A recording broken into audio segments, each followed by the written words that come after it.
How's it going, everyone? My name is David, and today I will be offering some unsolicited advice to the folks who will be making the One Punch Man Season 3 anime.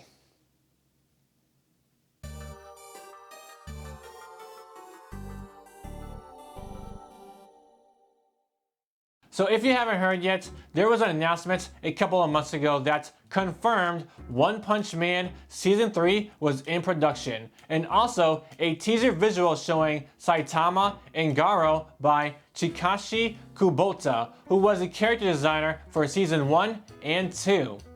While I'm glad to see that One Punch Man is continuing forward with another season despite the spotty reception for its last season, I can't help but feel a little underwhelmed by this announcement because of the popularity of One Punch Man and how the anime was quite simply a phenomenon that took the world by storm. Now, while I realize that I'm totally just assuming here, I'm getting the sense that the people producing it may be feeling a little bit timid about announcing anything significant yet, since they probably feel like they have to live up to those high expectations from the first season again after facing the less than favorable reception from Season 2. Therefore, I believe it is my duty as YouTube's most reliable source for sensible opinions on anime and manga to ease the tension and help out whoever's producing Season 3 by giving them some friendly advice on what they should and shouldn't do from a fan's perspective.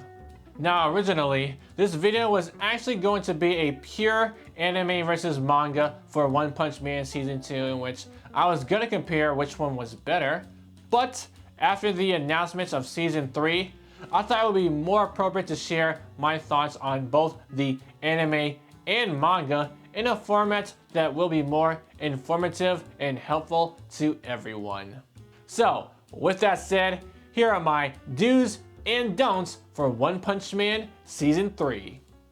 Don't bring back that awful metal texture from Season 2.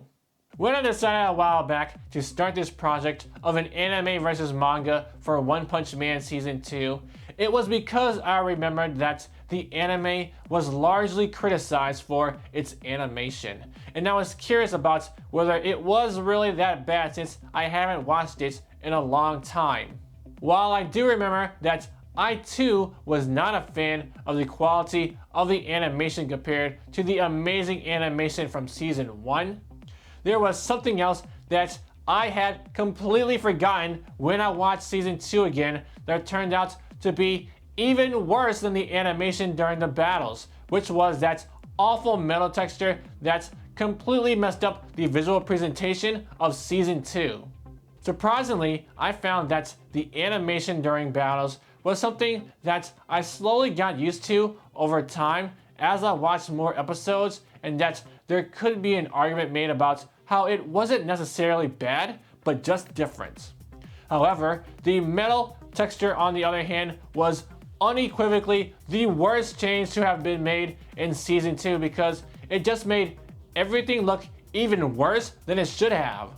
What puzzled me the most about this change was how the same metal texture was just applied to literally everything that was considered a type of metal, which didn't make sense at all because not every metal should look the same, such as a blade and armor plating, and it just made everything appear more dull and muddy.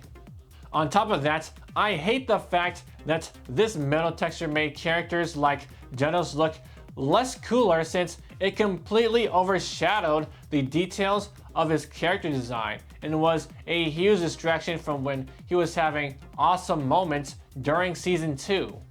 The metal texture was by far the worst change that was made in Season 2 in my opinion, and as the old saying goes, if it ain't broke, don't fix it. So I hope that in One Punch Man Season 3, the metal textures will go back to the way they looked in the first season because this change was simply not necessary in the first place.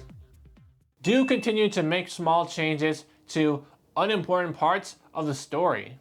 So I have been doing the anime versus manga series for about 2 years, and one of the reasons why I love doing this series is because I get excited to see the changes made in the anime adaptation when I read the manga, And the more projects that I do for this series, the more I've noticed that a lot of anime don't really take advantage of making changes that could make the original source material a little bit better, which is what I believe One Punch Man Season 2 surprisingly did well. Now, while I didn't find any changes that were made to the significant parts of the story, what I specifically liked about One Punch Man Season 2 was that the anime just made small changes to some of the parts of the story that felt a little clunky and unnecessary. For instance, during one episode, the Hero Association was monitoring a monster named Martial Gorilla who was terrorizing City W and looking for a fight. And in the anime, an S-Class hero named Zombie Man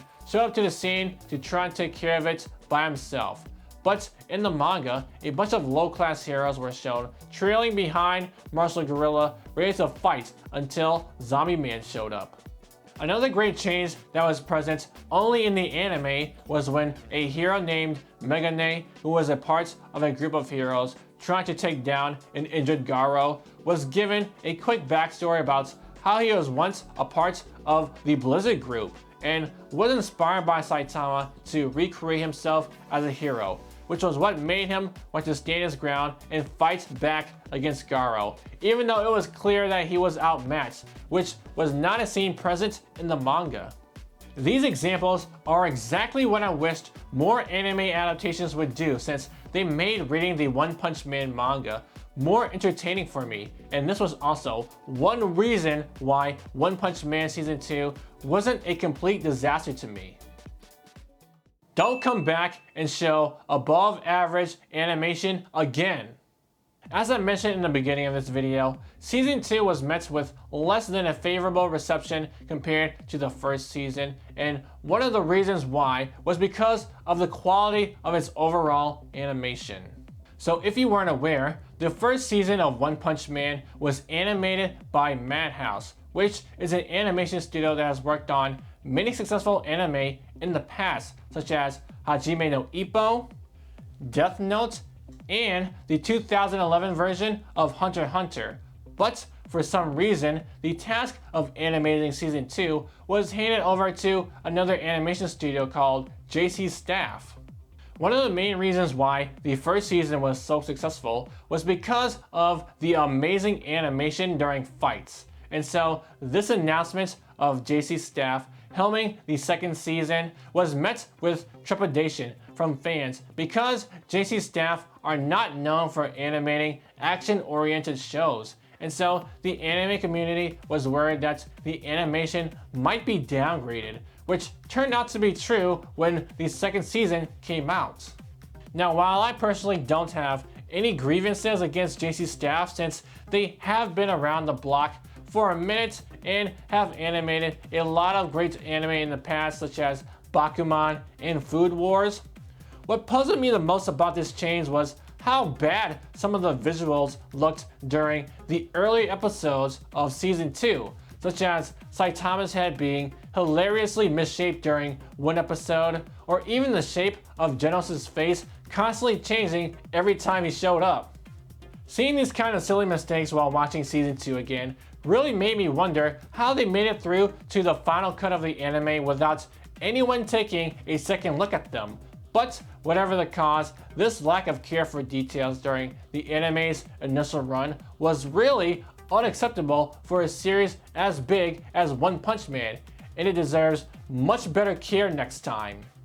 The animation during the battles also suffered from quality control as well during earlier episodes, in which most of the battles had common problems, such as too much camera shaking and the shots of the fights being too close to the action, which made it hard to tell what was happening, and the hits during all the fights in Season 2 sounding way too muffled, which made the hits feel like they were lacking impact.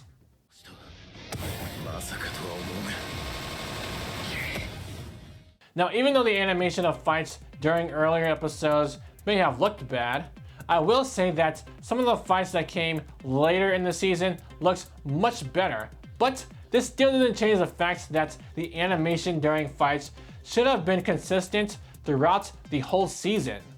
Since there has been no confirmation yet about what animation studio will be working on season 3 of One Punch Man. I just wish that whatever studio the production staff are planning on hiring next will be a studio that is very experienced with action-oriented anime, because the fights in the future of One Punch Man are going to get crazy, and it would be a shame if the animation was an issue again, since fans are still anticipating the comeback of One Punch Man, having some of the best animated fights you could ever find in any anime.